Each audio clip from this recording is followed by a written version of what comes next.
Good morning. Commissioner Shivakula, would you lead us in the flag salute?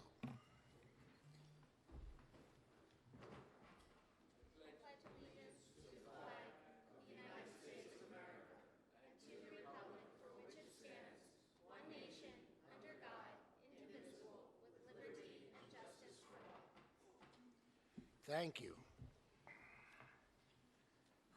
Madam Secretary, the public notice, please.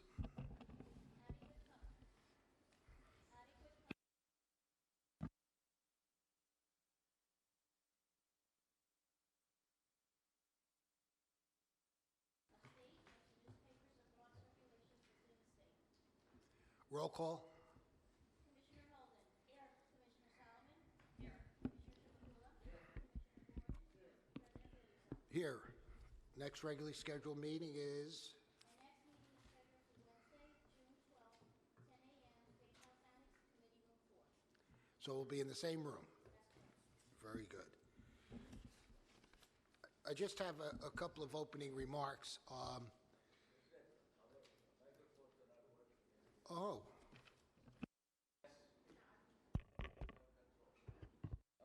Am I doing something that?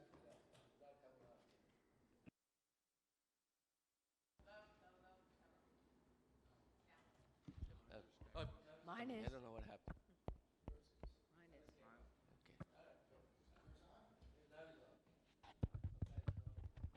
Okay. Hello? I think mine is on.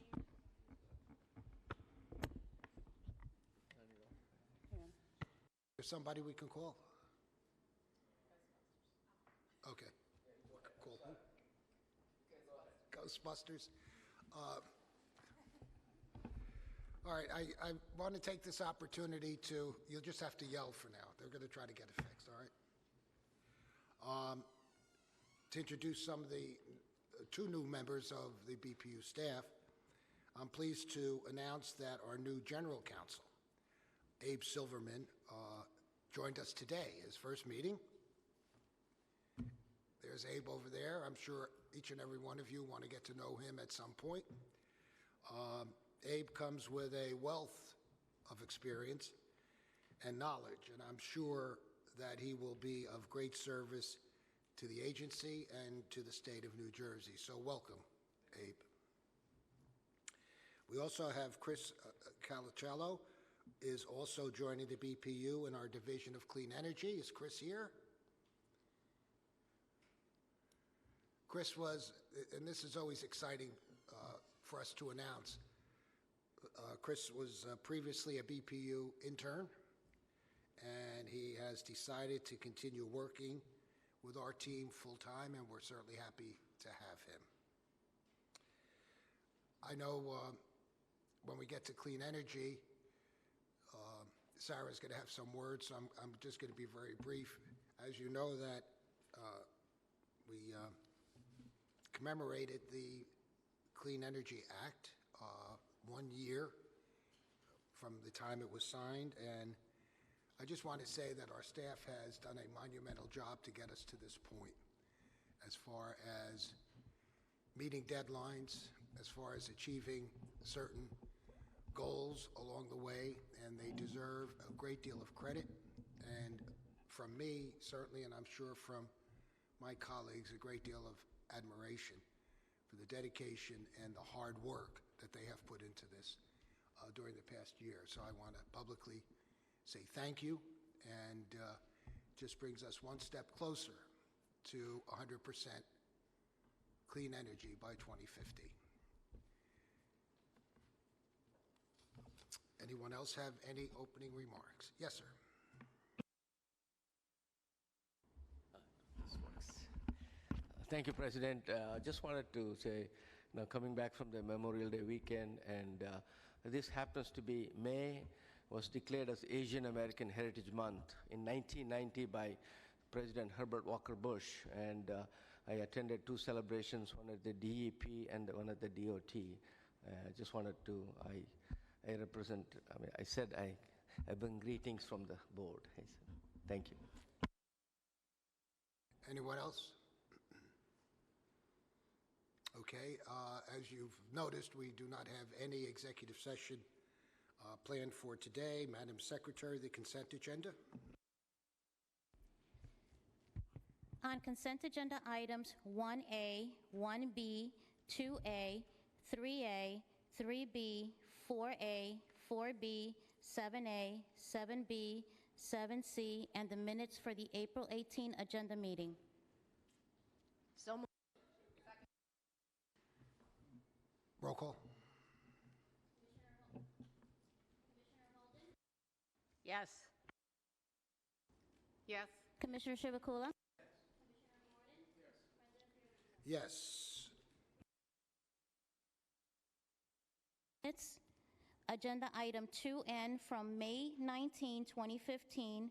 Agenda item 2G from June 17, 2015. Agenda item 2E from July 22, 2015. Agenda item 2M from August 19, 2015. And agenda item 2P from the September 11, 2015 agenda meetings. Mr. President, Yes. from those items as you all know, I was not a member of the board in 2015. That's right. Yes.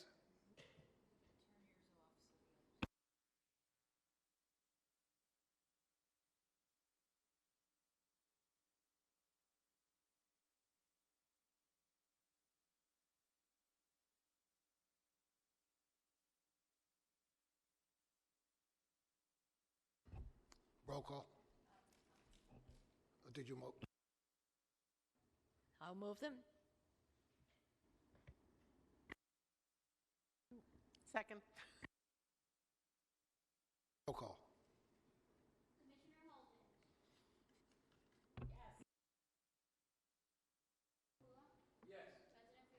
Yes. Okay, that brings us to the regular agenda, and the first item is regarding audits, and this is an audit of the administrative costs for the Universal Service Fund. Who's presenting? Yeah, I know, I will.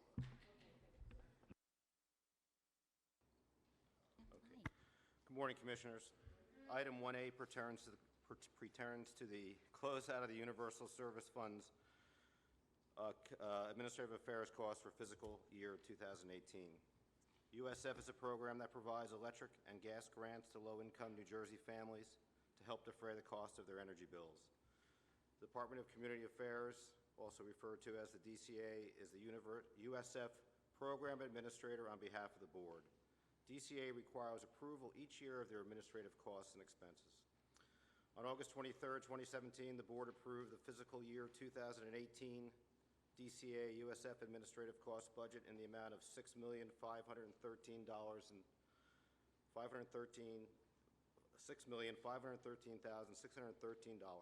On March 14, 2019, DCA submitted a detailed USF administrative report for fiscal year 2018 administrative costs for a total of $6,350,103. The balance is approximately $163,510, or 2.5% below budget. The DCA administrative, 2.5% below the original budget. DCA administrative expenses continue to be around 5% of the total program costs of about $116 million. A large portion of the reduction in actual costs from the original budget are in the area of lower printing costs, postage, and professional fees. All fiscal year 2018 administrative expenses were reviewed by staff, and staff believes the DCA has adequately justified its fiscal year 2018 expenses. Staff is requesting that the board approve $6,350,103 to be withdrawn from the USF account to reimburse DCA for the administrative costs and close out fiscal year 2018. So moved. Questions? Comments? Roll call. On the motion to approve staff's recommendation, Commissioner Holden, Yes. Commissioner Solomon, Commissioner Chivukula, Yes. Commissioner Gordon, President Fiordaliso. Energy? Stacy? Good morning, Good morning. Commissioners. A? Agenda item 2A relates to a February 4th, 2019 petition filed by Atlantic City Electric seeking approval of changes in its non-utility generation charge and two components of its societal benefits charge, the Clean Energy Program component and the uncollectible accounts component. Based on the petition, the net impact of adjusting the NGC and SBC rates was an overall rate increase of approximately $18.4 million. Through the course of the proceeding, ACE updated the petition to include actual information through March of 2019. According to the update, the net impact of adjusting the NGC and SBC rates is an increase of approximately $15.6 million. On May 7th, the parties executed a stipulation for provisional rates, subject to refund, to allow the parties sufficient time to review the petition. As a result of the provisional rate stipulation, an average residential customer will see an increase in their monthly bill of $1.22. Staff recommends that the board issue an order approving the stipulation establishing provisional rates, subject to refund with interest on any net over-recovered balance. Staff also recommends that the board direct ACE to file tariffs consistent with its order by June 1st of 2019. So moved. Comments? Questions? Roll call. On the motion to approve staff's recommendation, Commissioner Holden, Yes. Commissioner Solomon, Commissioner Chivukula, Yes. Commissioner Gordon, President Fiorelliso. Yes. And 2B, regarding a tariff adjustment? On April 1st of 2019, the state's 4 electric distribution companies filed a joint petition requesting recovery of Federal Energy Regulatory Commission approved changes in transmission service-related charges. Through a series of board orders, the board has previously authorized the EDCs to modify their basic generation service, residential and small commercial pricing, and commercial and industrial energy pricing rates to reflect changes in their transmission charges resulting from FERC-approved changes. By order dated November 19th of 2018, the board approved the modified transmission charges resulting from a FERC-approved change effective December 1st of 2018. In that order, the board addressed a FERC reallocation related to the 7th Circuit settlement. As part of the board's order, the board approved the collection of costs related to a transition period between January 1st of 2016 and June 30th of 2018. The November order further authorized the EDCs to pay suppliers and collect from BGS customers the costs associated with the 7th Circuit order, subject to the terms and conditions of the supplier master agreements.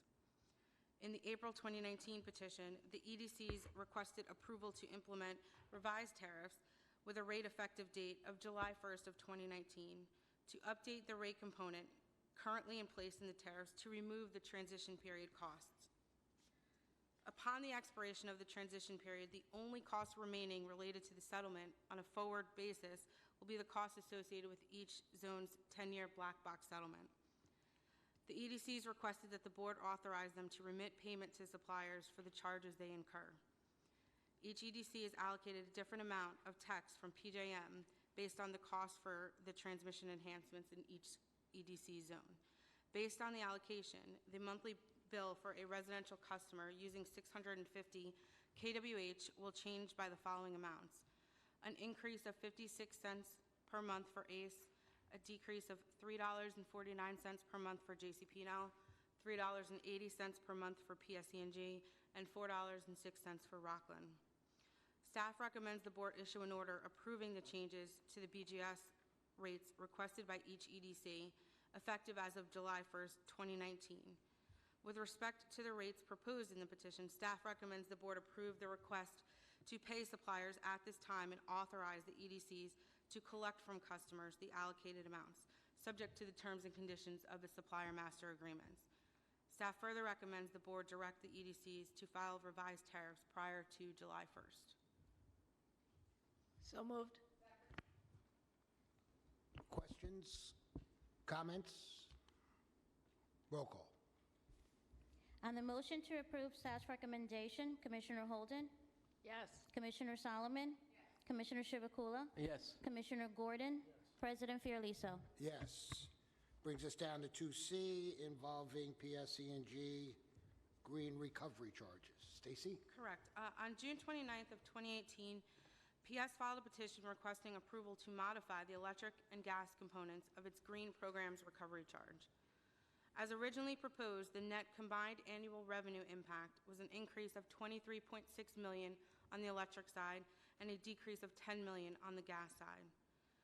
PSE&G also filed a request to exceed the annual energy year cap of 15 megawatts set forth in the Solar for All Extension 2 program order. According to the petition, PS anticipated that the National Freight Pennsauken Brownfield project would be operational beginning in energy year 2020. Subsequently, PS updated the revenue requirement to include actual information through September of 2018, which reflected an increase in the electric revenue requirement of $6.9 million and a decrease of $8.4 million on the gas side. On May 9th, the parties executed a stipulation requesting the board approve the company's electric and gas GPRC rates as updated.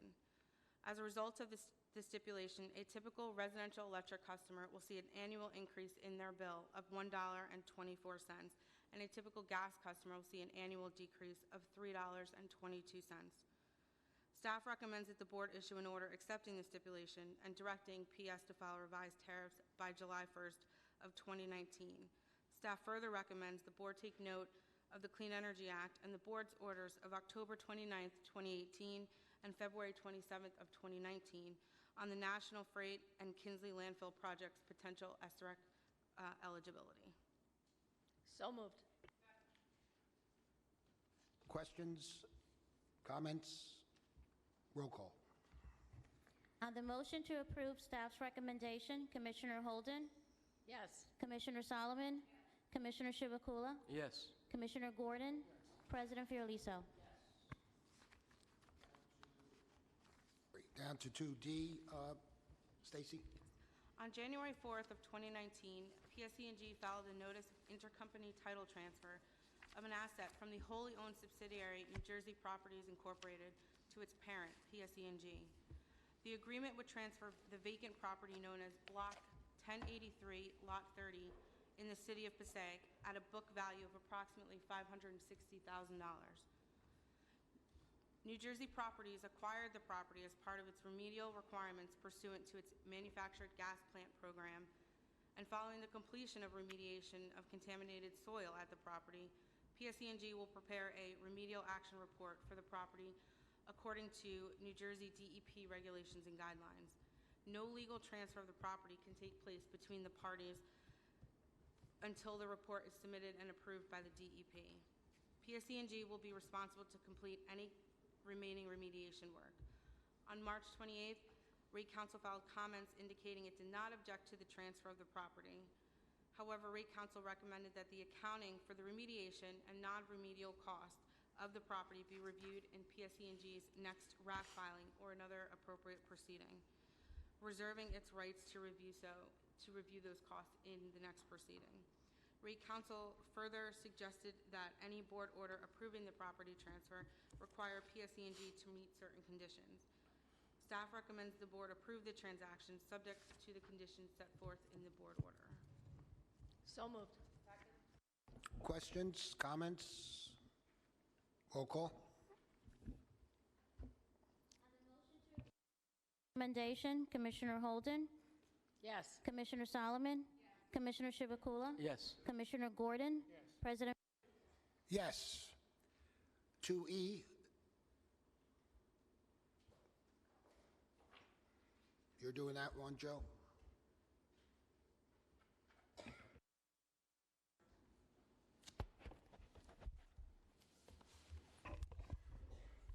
Thank you, Mr. President. In item 2E, staff on behalf of the board, in conjunction with other customer interests and state commissions, filed a protest of PJM's enhanced price formation in reserve markets proposal. This proceeding began when PJM unilaterally filed their proposal under Federal Power Act Section 206 without the endorsement of the PJM members. On May 15th, 2019, staff joined several parties, including New Jersey Rate Counsel, other consumer advocates, and the Maryland, D.C., and Pennsylvania Public Utility Commissions to file the protest of the ad hoc group identified as the PJM Load Customer Coalition. In the protest, staff, on behalf of the board, argued 1, that PJM failed to prove that the current energy and reserve markets, the status quo, is unjust and unreasonable. 2, that PJM's newly proposed alternative energy and reserve market rules are not just and reasonable.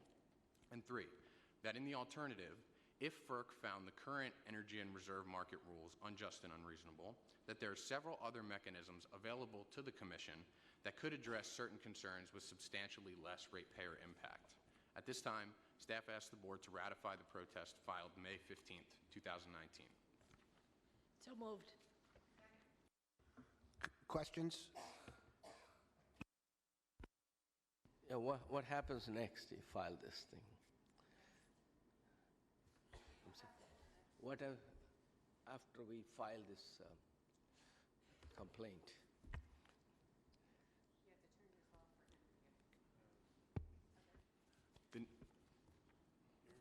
The next step will be for certain parties to provide answers. They'll file answers. Staff will make further recommendations for further filings in this docket as necessary, and then FERC will issue an order on PJM's proposal. Under Section 206, there's no time frame for FERC action. How long do you think it'll take, now that they don't have a quorum? I don't have an estimate at this time, Commissioner.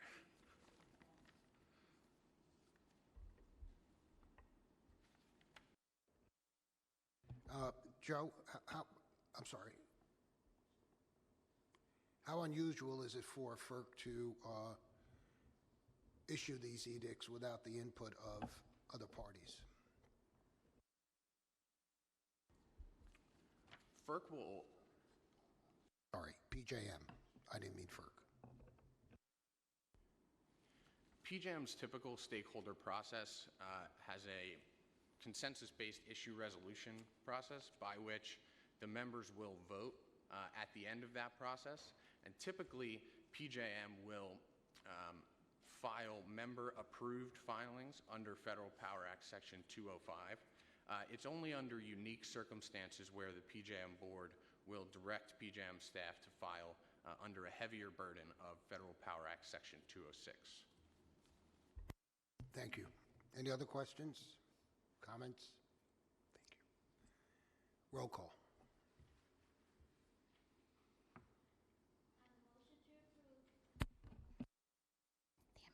On the motion to approve staff's recommendation, Commissioner Holden, Yes. Commissioner Solomon, Commissioner Shivakula, Yes. Commissioner Gordon, President. Yes. And Joe, the one underneath that, that doesn't have a number, is that part of the same?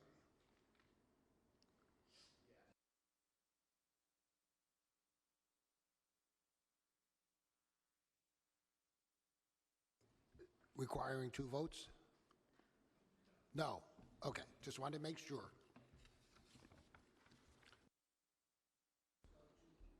Let's go to 2F. Thank you, Mr. President. In item 2F, staff, on behalf of the board, on May 6, 2019, filed comments in support of the Joint Consumer Advocates, or JCA, complaint against PJM, for which we seek ratification today. As you will recall, at the April 18th open meeting, the board ratified comments in support of the IMM's complaint against PJM on the issue of market seller offer caps in PJM's capacity market. In an abundance of caution, due to the outstanding legal challenges to the IMM's ability to file FERC complaints, the JCA filed a substantially similar complaint to the IMM's, along with a motion to consolidate the 2 proceedings, thus rendering PJM's legal challenges moot. Consistent with the board's support for the IMM complaint, staff filed these comments in support of the JCA complaint. These comments restate the board's earlier position on the substantive issue of the market seller offer cap without further burdening the record. While the comments support the substance of the JCA complaint, the comments in no way concede the issue of whether the IMM can file a complaint at FERC. In fact, the comments continue to urge FERC to find, in no uncertain terms, that the IMM has the ability to file complaints under Section 206. At this time, staff asks the board to ratify the comments filed May 6, 2019. So moved. Comments? Questions? Yes. Yeah, no, I just wanted to say that I appreciate your closing that loop so that it's clear that despite, the two different actions that we cover our position with respect to the IMM. So good catch and well played. Any other questions, comments? Roll call, please.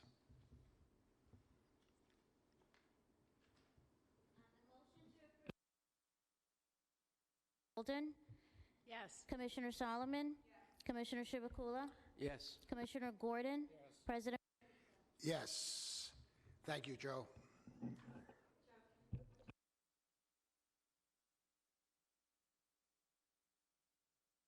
There are no items under cable television. There are no items under telecommunications. We're down to water. Mike, regarding a stipulation.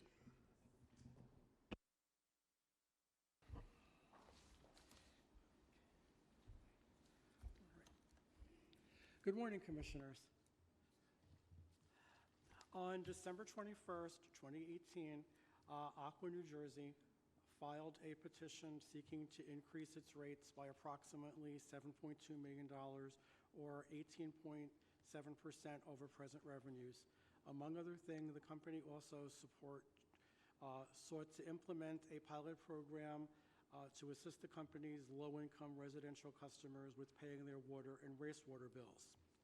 The board transmitted this matter to the Office of Administrative Law, where it was assigned to ALJ Tricia M. Calaguire. After proper notice, 4 public hearings were held in Aqua Service territories, and 2 members of the public appeared to express their opinions on the proposed rate increase. Subsequent to the public hearings, the parties engaged in numerous settlement negotiations, and as a result of these discussions and extensive discovery, the parties reached a settlement on all issues and executed a stipulation that resolved all outstanding issues. The stipulation agrees to an increase in revenues totaling $5 million, or approximately 13% over present rate revenues. The parties also agreed to allow the company to initiate its low-income residential pilot program. And staff recommends that the board adopt the stipulation, which Administrative Law Judge Calaguire recommended that the board adopt in her initial decision. So moved. Questions? Comments? Roll call. Approve staff's recommendation. Commissioner Holden? Yes. Commissioner Solomon? Commissioner Chivukula? Yes. Commissioner Gordon? President Fiordaliso? Yes. Thank you, Mike. There are no items under reliability and security. That brings us to customer assistance. Eric.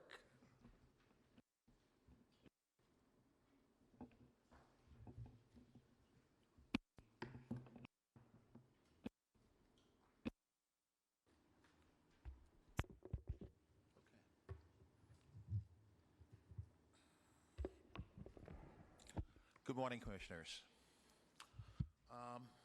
Item 7A is a billing dispute between Mr. and Mrs. Richard Muller and Sewage Water Company of New Jersey. The petition in this matter was filed on July 11th, 2018, and in that petition, Mr. and Mrs. Muller stated they had received a high water bill for usage in the amount of $2,506.09. They claimed the bill was the result of a leak and that Suez refused to negotiate what they feel was a mutually agreeable settlement. Suez, in its answer dated August 7th, 2018, stated that Mr. and Mrs. Miller failed to properly maintain the plumbing system in their premises, and the company contended that services were billed and supplied in accordance with its terms, conditions, and rate schedules. As a result, the petition was transmitted to the Office of Administrative Law for hearing as a contested case August 15th of 2018. Administrative Law Judge Ernest M. Bongiovanni concluded that the spike in water usage was solely the result of a water leak located at a sump pump which was on the Muller's side of the water meter. Mr. and Mrs. Muller apparently noticed water gushing from that pump in mid-June of 2018, but they did not actually shut the water off until leak detection company recommended by a plumber inspected the property and shut the service off on July 7th of 2018. ALJ Bongiovanni stated that Mr. and Mrs. Muller cited no legal basis to require adjustment of the bill, given that they admitted the water leak was the cause of the increased usage and the leak occurred on their side of the meter. Therefore, the judge concluded that Mr. and Mrs. Muller are responsible for paying the outstanding balance owed, which the parties agrees is $2,506.09, and he ruled that the petition of the Mullers be dismissed. In April of 2019, Mr. and Mrs. Muller did file exceptions. However, they just reiterated their claim that Suez refused to negotiate a mutually agreeable settlement. The Mullers wanted a 50% reduction of the bill, as well as a payment plan. On April 30th, 2019, Suez submitted a reply to the exceptions in which it supported ALJ Bongiovanni's decision, and the company stated that they were just repeating their previous statements. Staff has completed its review and recommends that the board adopt the initial decision. We have also reached out to Suez to see if any type of agreement has possibly been made in terms of payment arrangements or whatever, but thus far, as of last Friday, that had not occurred. We recommend that you accept the initial decision. So moved. Questions? Comments? Roll call. Motion to approve staff's recommendation, Commissioner Holden, Yes. Commissioner Solomon, Commissioner Chivukula, Yes. Commissioner Gore, Required our staff to meet aggressive timeframes and complete many actions simultaneously throughout this past year. I am very proud of the Clean Energy Division, and along with our other divisions within the BPU, we took the lead on many of these actions. I join you in thanking the staff that stepped up to meet these challenges as they worked long hours, nights, and even a few holiday weekends as we were reviewing different policy steps. I'd also like to take time to thank the stakeholders that participated in our many stakeholder meetings over the past year and gave comments along the way. This is our first step in our path to 2050, and we look forward to continuing our part in the journey to 100% clean energy. And with that, I'd like to begin staff's presentations of additional BPU deliverables for your consideration.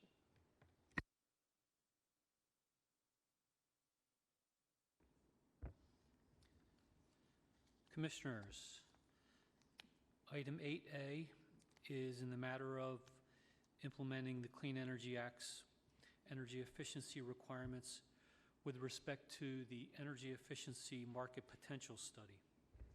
For context, this item is the first of 3 related agenda items designed to implement provisions of the Clean Energy Act related to energy efficiency. The Act requires the board to complete a study within 1 year to determine energy savings targets and the time frame for achieving the reductions.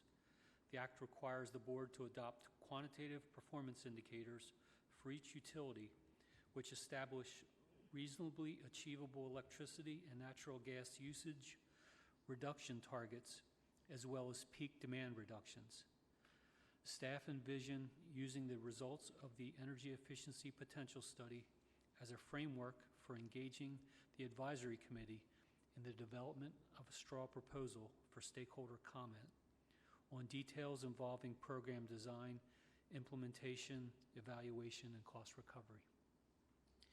We propose that the findings and recommendations in the report be considered preliminary, subject to the advisory group and stakeholder engagement, to inform a staff recommendation on final program details. As part of the study scope of work, staff and the consultant held 4 public stakeholder meetings from February 28 through May 3rd on data sources, measure characterization and model inputs, model results, and draft QPIs and utility targets and an incentive structure. A draft report was issued for public comment on May 9th. Public comments on the draft were requested by May 16th and are available through the Clean Energy Program's website. Optimal and board staff reviewed and incorporated comments from stakeholders in an appendix to the report. Staff recommends the board accept the final energy efficiency market potential study as complete, consistent with the requirements of the statute, and authorize the secretary of the board to notify the legislature via secretary's letter that the study is available for public review. So moved. I just have a couple of thoughts and comments on this. I think you mentioned it, Sarah, the number of stakeholder hearings was numerous, to say the least, and which takes a lot of time. And I think over the past year, we've probably had more stakeholder meetings than I can ever remember, and I've been here a while. But we wanted to get as much input as possible so that everybody felt that they had an opportunity to present their views and ideas. And obviously, everyone was in step with achieving that goal of, in 2050 of 100% clean energy. And again, compliments to the staff for those many hours and weekends and holidays that they spent in getting us to this point. It's much appreciated and has not gone unnoticed, I assure you. Any other comments? Yes, sir. Commissioner Gordon. I just want to confirm that by our vote today, we are simply acknowledging the completion of the report and officially receiving it, but not necessarily endorsing all of the findings. These are... I meant to mention that, Bob. We're accepting the report. And again, it's not an endorsement of what the findings are. It's just we accept it, basically, is what it is.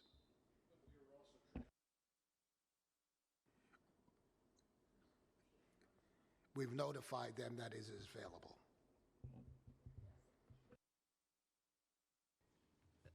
What we are asking the board to do is to deem that we have met the statutory obligations of completing the study as set forth in the statute, and we are notifying the legislature that the study has been complete. As with any study that the board gets, this is merely a study put together by experts. You are not bound by it. The board has the ability to set forward policy on its own. We are not accepting any findings from within the report. This agenda item is merely deeming that we have met the statutory obligation and the study is complete. Yeah, I think it's a fantastic step, the first step towards the Clean Energy Journey, Clean Energy Act approved by Governor Murphy. And there's a lot of work to be done in terms of the quality performance indicators, and there's a lot of work that need to be done. And I just want to commend the staff for a great job, and would like to, the reason energy efficiency is important is that through energy efficiency, you generate energy called negawatt. That means you don't have to use the generation. So I think instead of a megawatt, it's a negawatt. And so I'm looking forward to working with the staff and the consultants. Thank you. Yeah, I wholeheartedly agree with those comments, Commissioner, especially in light of the time periods in which we've been operating and having to get comments from stakeholders, which everyone has mentioned.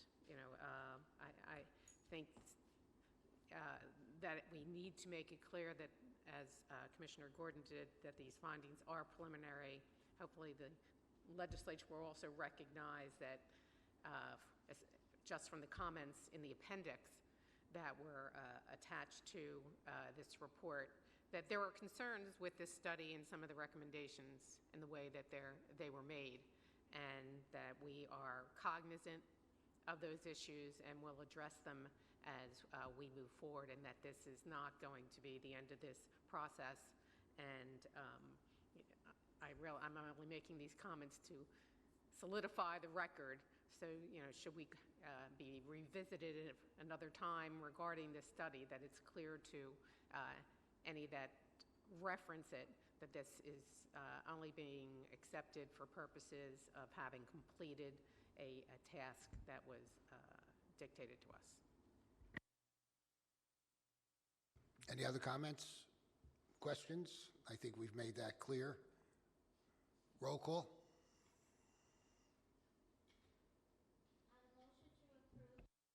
Recommendation, Commissioner Holden, Yes. Commissioner Solomon, Yes.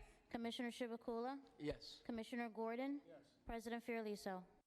Yes, and that brings us to 8B regarding potential establishment of an energy efficiency advisory group. And Scott, you're doing that? Yes, sir. Item 8B is in regard to the Clean Energy Act's requirement regarding an energy efficiency advisory group. This agenda is the second of 3 related items designed to implement the provisions of the Clean Energy Act related to energy efficiency. Specifically, the requirement to establish an independent advisory group to study the evaluation, measurement, and verification process for the programs and make recommendations for program improvements.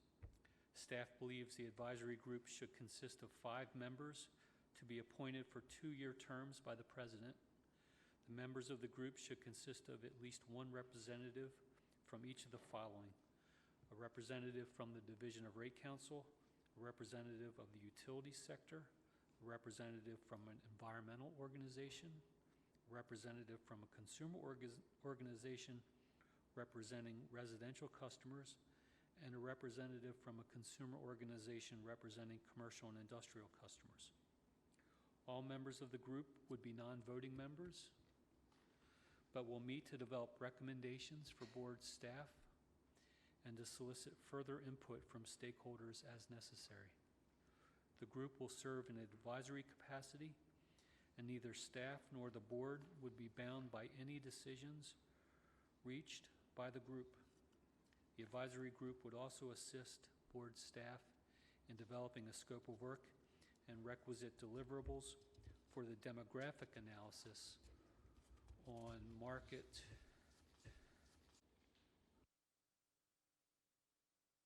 What does the act say? How many members? The legislation says that the board shall establish an independent advisory group to study the evaluation, verification, and measurement process, and that it should include participants from the utility sector, rate council, consumer group, and environmental group. Staff had identified the 5 different participants based upon the act. I think, again, we were looking at in terms of timeframes and being able to have the advisory group meet. We were looking at having the president make the selection after the board had established the advisory group. And again, this is not to say that we are eliminating anyone's participation from this. We are still planning on having an active and robust public stakeholder process be part of this development in terms of being able to get the advisory group up and running and recognized. To be on this advisory group. So I would like to see how are you going to propose people for this group? Again, I think today we are here to establish the basic framework of the advisory group, and within that we were giving the purview to the president to appoint the 5 representatives. Staff is hoping to have this group up and running within a month so that we can start working with them and include the stakeholders. Specific to the statute, it does say that we would establish a stakeholder process to evaluate the economically achievable energy efficiency and peak demand reduction requirements, rate adjustments, quantitative performance indicators in the process for EV and M, but as part of that stakeholder process that this advisory group would be in place. So I think what staff is looking at is that this is a part of the overall process and that we would like to start working with these folks as soon as possible. So if we have the overall consent of the board to set up the energy efficiency advisory group, then the president would appoint that group, but staff at the same time would have a larger public stakeholder process that is also going on as we are moving forward over this summer to develop this. Sarah, I understand that, and I don't think that was the point of the amendment, was to have the board put who's going to be on this advisor or who they're going to recommend. So that's what I want to know. How is this board going to recommend so that we don't have, well, I want this one, I want that one, I want this one, I want that one. How are we going to get that framework in place if the president is not choosing? Commissioner. Can I offer a suggestion? In the interest of time, I certainly understand the process that the staff has recommended. I would certainly feel more comfortable if the president, shared his recommendations with the rest of the board and really just, do this through consensus. I think, and I don't anticipate that there's going to be any controversy over this, but I think some of us might have some ideas on, potential members. That's just a thought. I certainly would have a problem doing that. I think traditionally I'm not saying that we are going to pick each individual member. All we are saying is that the statute calls for the board to authorize the president. That's all we are saying in my friendly amendment. As apparently staff has a different view on that, and I don't know why, because traditionally last 4.5 years, I've been on the board. Usually there are a lot of contracts and all that signed by the president, authorized by the board. And if there is a problem, if there's only one member who's going to do everything, then we don't need an order. So why do I have to vote on that? That's the question. That's why friendly amendment, so that way we can just get this past us. So you're suggesting that I select, and I just want to understand, so that... My friendly amendment called for board authorizes the president to pick the members. That's all it says. It doesn't, basically what staff has done, in the order, they have bypassed the board completely. If the board is bypassed... I see what you're saying. I see what So you're saying the amendment should say the board authorizes the president. I don't see any controversy there. I think that the staff was looking at that as being implicit in the board approving this, but to state it explicitly, I don't think that staff has a problem with that. Okay. So if I understand this amendment correctly, is that what we're asking is for the president to recommend the composition of the advisory group and for us to sign off at that point, or we're signing off on whatever recommendations he made? That's how are we getting that? Then I think in the interest of time, we don't want to waste time. See, I know Commissioner Holden has a different view on this thing, but all we are saying is that we just want to make it proper, that's all. I mean, the president will appoint, but I'm sure the president will talk to us. You don't need our permission to talk to us, but you can talk to us. And yeah, because we have to follow the statute, and the statute clearly says the board will appoint. Oh, if I understand this right, let's clarify what the amendment is. The amendment is you want the board order to state that the board authorizes the president to appoint these members. And that's what you wanted to say, is that correct? Okay, and obviously I would be talking to you regarding who the suggestions are. Okay. All right, so could you read back what the original amendment proposed by Commissioner Chivukula was? All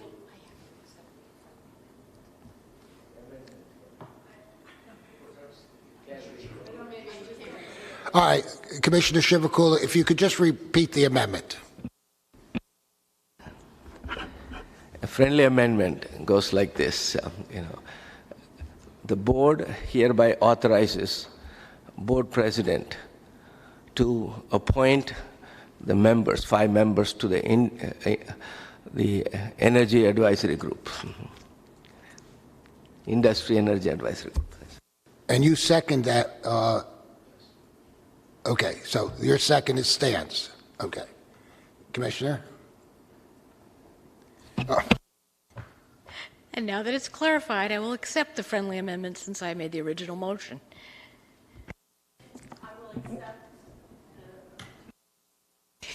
I will accept the friendly amendment since I made the original motion.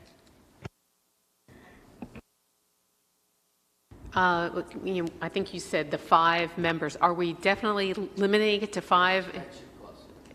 Well, it says areas.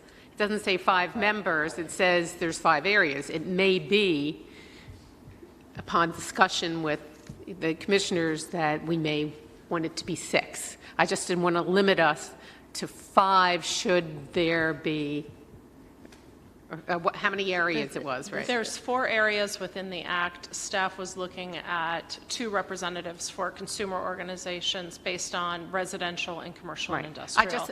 I was just thinking that instead of limiting ourselves within this amendment to an actual number, that we could leave it open to give us some play just in case there's some concerns or that we want more than the 5. There could be 6. That's all I'm saying. I think, again, staff's perspective, too, was looking at odd numbers usually help reach a decision point. All right. Madam Secretary, if I understand Robert's rules, we have to vote on the amendment?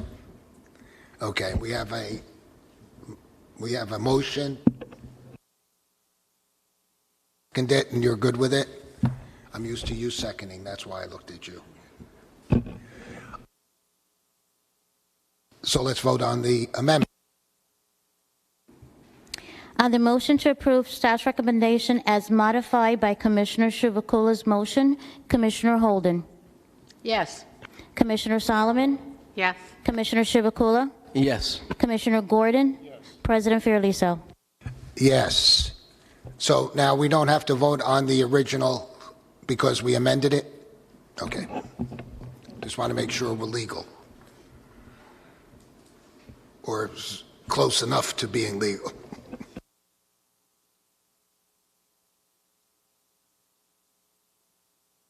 Okay, that brings us to 8C, which we're still in energy efficiency here, Scott. We're going to become so efficient. Yes, sir. This agenda item is the third of the 3 interrelated items designed to implement the provisions of the Clean Energy Act's energy efficiency provisions.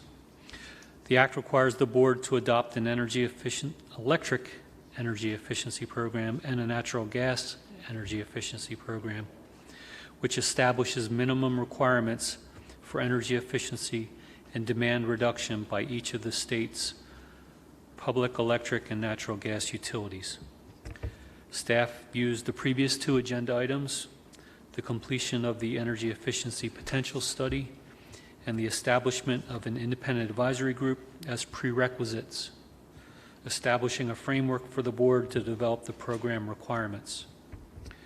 Staff envision using the results of the energy efficiency potential study as a launching point, providing a preliminary framework for engaging the advisory group in the development of a straw proposal for stakeholder comment on details involving program design, implementation, evaluation, cost recovery issues. We propose that the findings and recommendations in the report be considered preliminary, subject to the advisory group and stakeholder engagement, to inform a staff recommendation on final program details. In the energy efficiency study, Optimal created what they believe to be realistic and achievable. In the energy efficiency study, Optimal created what they believe to be realistic and achievable 5-year targets for electric and gas sales reductions. They estimate that the maximum achievable potential exceeds the target values, but that program administrators will need time to ramp up to meet the minimum 2% electric reduction and 0.75% natural gas reduction required in program year 5. Similarly, Optimal has recommended a set of weighted quantitative performance indicators to form the basis of the performance incentive structure. They recommend multiple factors be considered in assessing utility performance to reflect the different program goals. For instance, if least cost savings were the only goal, then administrators may neglect low-income or small business programs or higher cost measures with more persistent savings. Staff finds that the broad approach to weighting metrics proposed by Optimal is useful, but a more refined set of performance goals within a given metric is necessary in awarding performance incentives or penalties. Penalties. Optimal has recommended overall net savings goals for each utility. However, staff recommends further stakeholder input is necessary before making a final recommendation to the board on utility goals and QPIs, which can be fully operationalized. Therefore, staff recommends the board adopt the energy savings targets and QPIs for electric and gas as preliminary, pending a final comprehensive recommendation from staff on the program plans, budgets, cost recovery, evaluation, measurement, and verification requirements for each individual utility. Staff recommends the board adopt the QPIs as set forth in the energy efficiency study as preliminary and directs staff to initiate a stakeholder proceeding with regards to the QPIs. And staff recommends the board similarly adopt the targets set forth in the Act and directs staff to work with the advisory group to develop a methodology for program implementation and to study the measurement and verification process for the programs, as well as incentives and penalties prescribed in the Act, and direct staff to conduct a stakeholder process to receive comments and recommendations from interested parties on the proposed methods to implement the program. So moved. Questions, comments? Commissioner? Scott, I know the initial QPIs are already defined by Optimal Energy. And as you go forward, you're going to be developing more QPIs? Or do you see that? I mean, not necessarily more, but refine them. As they're proposed in the study, they couldn't be implemented. They need further fleshing out. Some stakeholders thought they were too complex or too many. So I expect that the study will be a launching point, a framework for further stakeholder input and refinement. Do you envision creating a database where you keep all this information, or how, or this information is going to be scattered around the four plus gas utilities? Yeah. I expect that'll be an agenda item that we'll be working on. Have you, I mean, has the, maybe we should think about consolidating some way so that way we have a handle on what is going on in terms of the state. Because first right now we don't know all the energy efficiency measures, all the investment we have made, more than $2.5 billion over the last 15, 16 years. To what extent and what did they yield in terms of energy efficiency? We have no clue. And I think we should, going forward, we can go back, at least going forward, we should have some kind of a grip on that.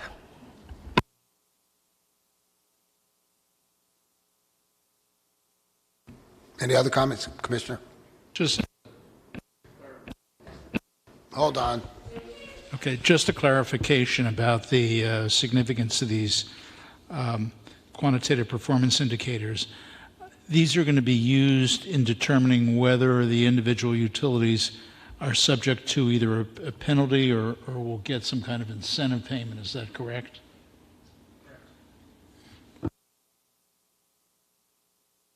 Any other comments, questions? And what the Commissioner mentioned, something that we've been working toward for an awful lot of years, and has been a question, and I'm happy to see that we're moving in the direction where we can determine the benefits and things of that sort.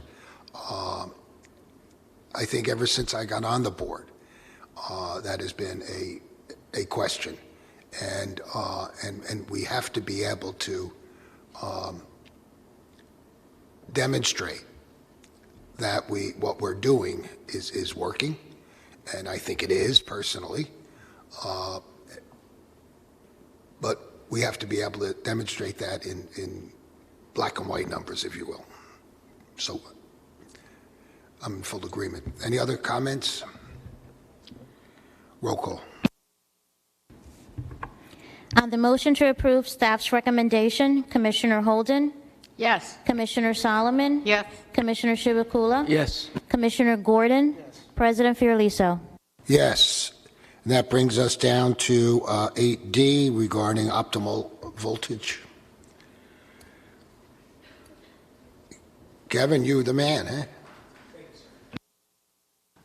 huh? Good morning. I'm here to present the staff recommendation for item 8D. The Clean Energy Act, which was signed into law last May, contained the following language. No later than 1 year after the date of enactment of PL 2018, Chapter 17, the Board of Public Utilities shall... Slow down because Lauren's fingers are falling off her hands. Sorry. I'm on, okay. Shall direct each electric public utility in the state to undertake a study to determine the optimal voltage for use in their respective distribution systems, including a consideration of voltage optimization. An electric public utility shall be entitled to full and timely recovery of the costs associated with this analysis. In regards to this section of the Clean Energy Act, staff engaged in a dialogue with the EDCs and with Rate Council. Through our conversations, we determined that while optimal voltage and voltage optimization have the potential to provide many positive outcomes for the state, there may also be potential drawbacks. We also came to learn that a lot of studies have already been conducted on this subject, including some by sister companies of New Jersey's electric distribution companies. Therefore, staff believes that the best path forward in order to extensively study this issue while limiting ratepayer exposure and preventing unnecessary work is to first conduct a study of what is known and what can be applied to the EDC's current distribution systems. With this knowledge at hand, the board will be able to best determine how to move forward on this issue. Staff recommends that the EDCs be instructed to jointly procure a consultant to perform this study and to extrapolate this data to their individual systems to provide the board with a clearer picture of how to proceed. Staff recommends that a copy of this RFP be made available to staff and Rate Council by June 28th, and that each individual company submit its report to the board by December 15th. So moved. And this will further, hopefully, enhance our knowledge as we go forward as to what we need and how to approach it. And the more knowledge we have, hopefully will help us to achieve our clean energy goals. So, any other comments? Yes, sir. Yeah, the voltage control for energy efficiency has been around for quite some time. I know I'm surprised that the EDCs are looking for a piloting this thing, but there must be something more to it. So either way, it's a good thing that we are going to use the voltage control as a means for achieving energy efficiency. Any other comments, questions? Roll call. On the motion to approve staff's recommendation, Commissioner Holden, Yes. Commissioner Solomon, Commissioner Chivukula, Yes. Commissioner Gordon, President Fiorelliso. Yes, and that brings us down to 8E, the BGS matter.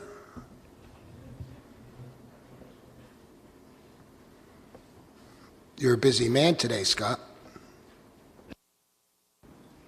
Yes, sir. One of our hard workers. This item is a motion for reconsideration of the December 18, 2018 BGS order. On or about January 14, 2019, the Mid-Atlantic Renewable Energy Coalition filed a motion for reconsideration of the board's December 18, 2018 order, which addressed implementation of provisions of the Clean Energy Act of 2018. The act increased the total statewide solar renewable portfolio standard obligation, but exempts BGS supply with supply contracts that existed prior to passage of the law, and requires non-exempt BGS supply to account for the avoided increase in SREC requirements.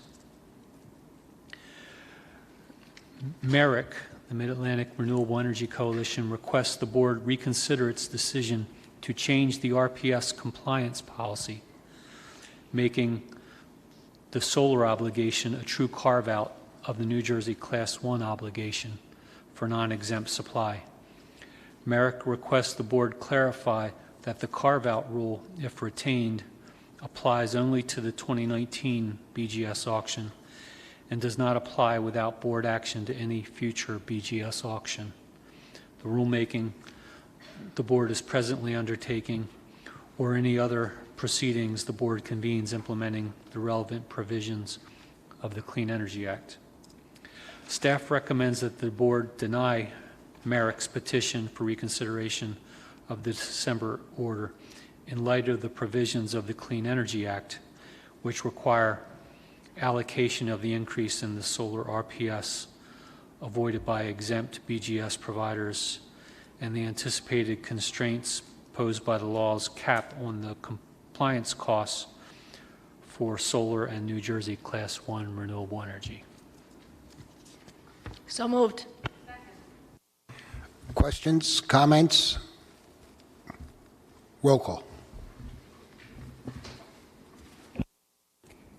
On the motion to approve staff's recommendation, Commissioner Holden, Yes. Commissioner Solomon, Commissioner Chivukula, Yes. Commissioner Gordon, President Fiorelliso. Yes.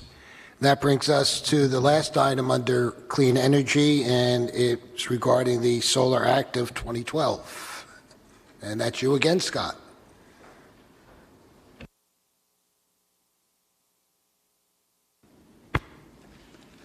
Patience. Commissioners, this is in regards to the request for certification for a solar grid supply project pursuant to subsection T of the Solar Act of 2012, specifically Lakehurst Solar. On June 19, 2018, Lakehurst Solar submitted its application to the board to have its project certified as being located on a brownfield pursuant to subsection T. The 13.8 megawatt DC project was proposed to be constructed on property which is owned by the U.S. Naval Station Joint Base McGuire-Dix Lakehurst.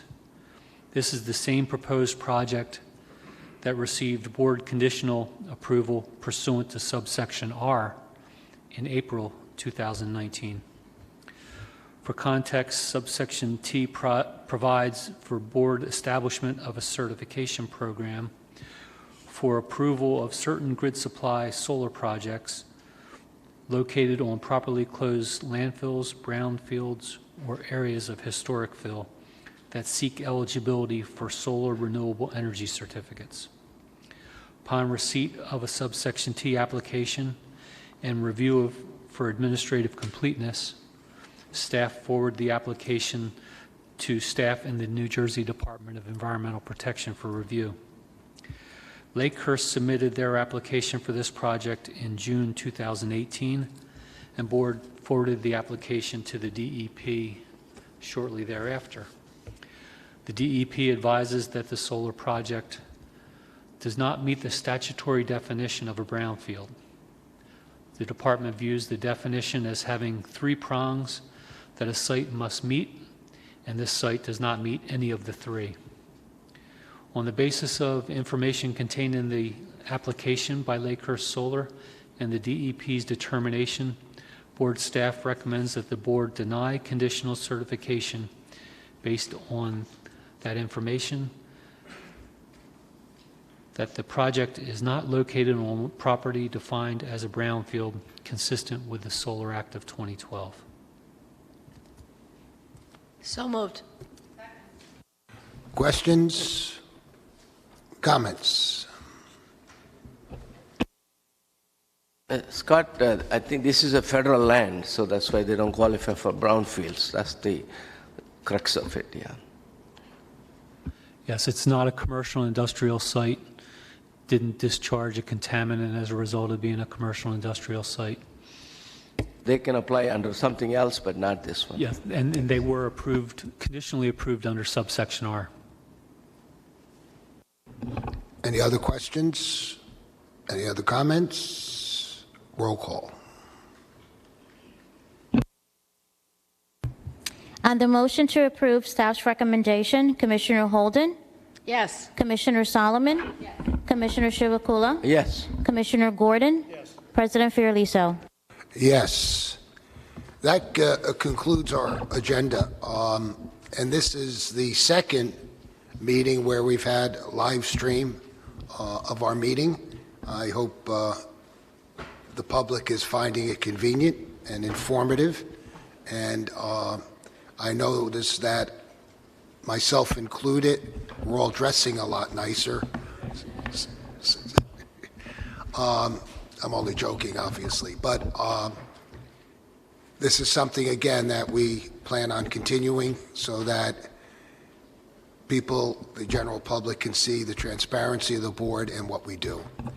So with that, since there are no miscellaneous items, I'll entertain a motion to adjourn. All those in favor? We're adjourned.